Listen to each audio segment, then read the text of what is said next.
안녕하세요 여러분. 오늘은 제가 짜란 프랑켄슈타인 보고 왔습니다. 이게 곧 넷플릭스에서 공개될 예정이거든요. 근데 되게 특이하게도 영화관에서 한번 먼저 보여주고 넷플릭스로 넘어가더라고요. 완전 넷플릭스 제작이라서 영화관 시작할 때도 두둠 이거 나오더라고요. 이거를 일단은 스포 없이 조금 감상평을 이야기를 해보자면 사실 저번 부국제 때 진짜 핫한 영화였거든요. 표를 구하다 취소표도 못 구하고 제가 아는 친구가 너무 보고 싶어서 그 게스트 배지로 웨이팅 라인까지 섰는데도 못 들어갔던 진짜 화제의 정말 기대작이었어요. 또 얼마 안 지났는데 영화관에서 개봉을 이렇게 해주더라고요. 그래서 이게 웬 떡인가 싶어가지고 부랴부랴 시간을 내서 보고 왔습니다. 근데 저한테는 살짝 장벽이 있었어요. 그러니까 너무너무 보고 싶은 영화는 아니었거든요. 근데 왜 봤냐면은 주변에서 의외로 많이 봤고 또 제가 생각하는 그렇게 장벽 높은 장르는 아닌 것 같더라고요. 들어보니까. 프랑켄슈타인을 이게 원작이 있잖아요. 여기 이렇게 책이 이렇게 있어요. 메리 셸리 작가가 쓴 프랑켄슈타인이 이 책의 원작인데 이게 정말 옛날부터 계속해서 번역이 재번역되고 이렇게 해가지고 이렇게까지 요새도 잘 팔리는 책이더라고요. 근데 어쨌든 저는 프랑켄슈타인은 뭐 옛날에 막 초록색 괴물 막 여기 이렇게 못 달려있고 막 약간 할로윈 시즌에 많이 본 그런 분장으로 봤던 괴물? 그냥 요 정도로만 알고 있었거든요. 얘가 무슨 서사를 가지고 있고 왜 태어났고 뭐 이런 걸 거의 몰랐어요. 그래서 대체 뭔 얘기를 하려나 이게 뭐 서사가 있을까? 기에르모 델 토로 감독님의 영화는 너무 유명해서 다들 잘 아시죠? 쉐이프 오브 워터도 있고 퍼시픽 림도 있고 피노키오 넷플릭스랑 했던 피노키오도 있었고요. 사실 저는 그 영화를 진짜 재밌게 봤고 와 넷플릭스에서 이런 영화를 만들 수 있구나 너무 감명 깊게 봤던 영화였거든요. 근데 그 감독님이 또 넷플릭스랑 손을 잡고 뭔가 비슷한 장르의 SF를 하신다기에 좀 궁금했어요. 결론부터 말하자면은 이게 2시간 반 정도 됐거든요.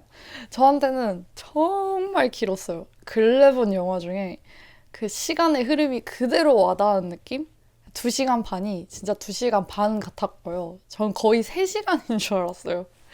그 정도로 영화에서 말하려는 서사가 정말 길고 디테일하게 좀 얘기를 해준다고 생각을 했고요. 그래서 사람이 연기하는 스토리 흐름이다 보니 제가 생각한 뭐 SF 막 스케일 뭐 이런 느낌은 아니었던 것 같아요. 오히려 드라마 서사에 가까웠던 느낌? 그리고 대사도 그렇고 연기도 그렇고 되게 극 같아요. 그래서 뭔가 요 근래에 본 영화들이랑은 비교적 좀 텐션이 차이가 많이 크다. 그래서 얘는 조금 더 막 와라락 약간 뮤지컬스러웠달까? 약간 연극을 보는 듯한 연기와 대사였다라는 생각이 들었고 저는 이게 왜 19세였을까 좀 궁금했거든요. 근데 너무 잔인하더라고요. 좀 오랜만에 약간 이러면서 봤는데 그 약간 사람의 팔다리가 부러진다거나 그 총에 맞아 죽는다거나 이런 장면들이 굉장히 사실적이고 잔인해요. 뭔가 그거를 가려주지 않고 그대로 다 내보내줘가지고 그리고 이게 프랑켄슈타인이 이렇게 인조인간 막 피부도 뜯고 막 이 해부학으로 나온 애잖아요. 그러다 보니까 이 잔인함은 어쩔 수 없지 않았을까. 근데 뭔가 이 연출 방식이나 대사나 연기는 또 되게 극 같고 동화 같아서 그냥 잔혹 동화 느낌? 어른들을 위한 동화 같다? 근데 스토리의 흐름은 애들이 봐도 좋지 않을까? 이런 생각도 했어요. 굉장히 교훈도 좋았고 하고자 하는 메시지도 좋았고 좀만 수위만 낮았어도 가족들이 다 같이 봐도 좋았겠다라는 아쉬움이 있었어요. 점프 스케어라고 해야 될까요? 엄청 소리로 놀래키는 장면이 많아서 총 쏘는 거 막 갑자기 그 막 크리처 소리 나는 거 막 꽤 많았던 것 같아요. 한 5편은 넘었던 것 같아서 무서운 거 못 보시는 분들은 살짝 어렵지 않을까. 그래서 이제는 조금 스포를 같이 하면서 얘기를 해볼까 하는데 이 책도 제가 좀 읽었거든요. 그래서 원작이랑 좀 비교를 해서 말씀을 드려볼까 해요. 기대 막 이런 거에 비해서는 좀 저는 그냥 평범했다? 사실대로? 좀 저한테는 그냥 어디선가 본 듯한 장면도 있고 들어본 내용도 있는 것 같은? 제일 흥미로웠던 거는 이 기에르모 델 토로 감독님이 인터뷰를 하셨는데 자기는 AI를 쓸 바에 죽겠다 막 이런 식으로 되게 격하게 말씀하신 인터뷰가 있더라고요. 너무 흥미롭잖아요 또. 그래서 한번 잘 들여다봤는데 이 영화에서도 그렇고 이 프랑켄슈타인을 만드는 빅터가 뭔가 AI로 영상을 만드는 현대인의 모습과 비슷하다고 생각을 했다. 그러면서 그 빅터가 죽으면서 좀 자신의 삶을 스스로 후회하고 반성하고 사과하잖아요. 그래갖고 그런 모습들이 지금 현대인들한테 좀 필요하지 않냐라는 말씀까지 하시더라고요. 그래서 제가 제 영상 말미에 설명에다가도 2배속으로 보세요. 제발 AI에만 요약하지 말아주세요. 이렇게 하는 이유도 저도 이 AI 시대의 끝이 대체 긍정적으로 그려지지가 않는 거예요. 인간의 호기심과 예술성과 창의성들이 이제 거의 없어지는 듯한 느낌? 좀 더 복제되고 약간 공장스럽고 이런 콘텐츠들이 점점 많아지니까 사람의 생각이 궁금해져서 요새는 저는 막 팟캐스트나 아니면 인터뷰나 이런 걸 더 찾아보게 되더라고요. 진짜 사람의 생각을 궁금한 사람들이 이제 점점 많아질 거라는 생각이 들더라고요.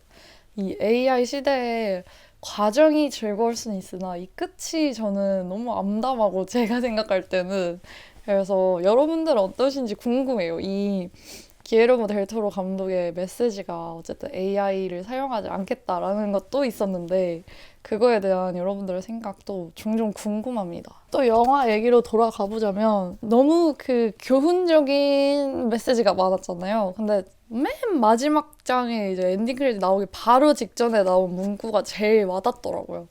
바람에 휘날릴지언정 그대로 살아라? 이런 거였나요? 뭐 하여튼 그런 식의 메시지가 좀 울림이 있었다. 또 상처받은 그 모습 그대로를 간직하면서 나 스스로를 용서하고 살아가라. 약간 이런 메시지여서 좋았던 것 같아요. 그래서 이런 부분들이 좀 자라나는 청소년들한테도 좋지 않을까? 하지만 19세라서 그들이 보긴 좀 어렵겠지만. 그리고 이 원작 책에서는 사실 이 얘가 탄생하는 배경, 이 빅터가 프랑켄슈타인을 만드는 배경, 뭐 이런 정도? 였던 것 같아요. 그리고 심지어 이 괴물의 이름이 프랑켄슈타인이 아니더라고요. 이 프랑켄슈타인을 만든 사람의 이름이 알고 보니 빅터 프랑켄슈타인이어서 그래서 이것도 저한테는 좀 의외의 반전이었어요. 뭔가 저는 이 괴물에 대한 이야기일 줄 알았는데 이 괴물을 창조한 창조주의 이야기였다는 것이 좀 반전이었고 생김새는 뭔가 사람들이 말하는 악한 뭔가 괴물 크리처에 가까운데 속은 너무나도 순수하고 연약하고 착한 다정한 사람 그런 캐릭터였잖아요. 근데 오히려 이걸 만든 사람이 완전 막 괴물 같은 성격에 계속 증오만 하고 혐오만 하는 그런 상호작용을 보여주는 사람이어서 되게 모순되는 것 같았어요. 왜 이 사람은 이 프랑켄슈타인이 태어나자마자 증오를 시작했을까? 이것도 너무 저한테는 궁금한 포인트였어요. 왜 그렇다고 생각하시나요, 여러분들은? 이게 사실 캐릭터의 개연성은 많이 떨어진다 생각을 했거든요. 뭔가 이 사람이 왜 이런 행동을 하는지에 대한 이유가 좀 납득이 되지 않은 부분이 종종 있었어서 그냥 전체적인 큰 스토리만 봐야겠다 약간 이런 식으로 생각을 하고 봤거든요. SF라는 장르는 항상 그런 포인트에서 저한테 어려움을 선사하는 것 같아요. 또 저랑 프랑켄슈타인에 대해서 이야기하고 싶은 점이 있다면은 댓글로 많이 남겨주시면 좋겠습니다. 그러면은 프랑켄슈타인 후기는 여기서 마치도록 하겠습니다. 끝!